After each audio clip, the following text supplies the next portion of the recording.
कक्षा 10 प्रश्नावली 5.2 प्रश्न 16। वह एपी ज्ञात करो जिसका तीसरा पद 16 है और सातवां पद पांचवें पद से 12 अधिक है।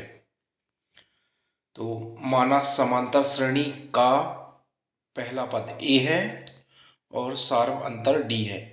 हमें वो समांतर श्रेणी ज्ञात करनी है। इसमें अब समांतर श्रेणी ज्ञात करने के लिए बोला गया है और उसका तीसरा पद 16 बता दिया गया है और दूसरी चीज बताई गई है कि सातवां पद पांचवें पद से 12 अधिक है।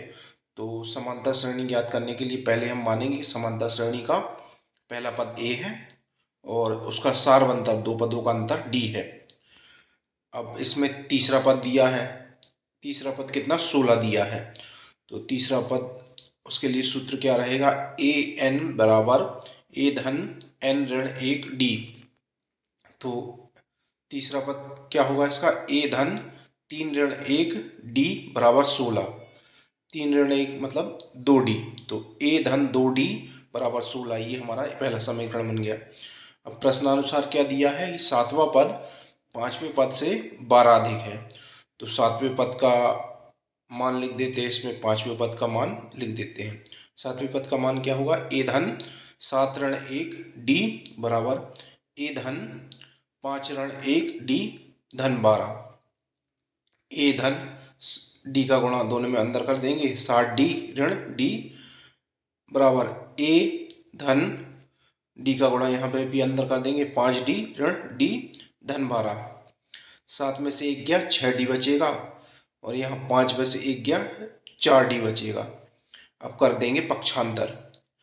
तो 4 डी का पक्षांतर जब इस साइड करेंगे तो 4 डी यहाँ धनात्मक है, यहाँ हो जाएगा ऋणात्मक। तो 6 डी ऋण 4 डी बराबर, यहाँ ए धनात्मक है, इस साइड जब आएगा तो ऋणात्मक हो जाएगा।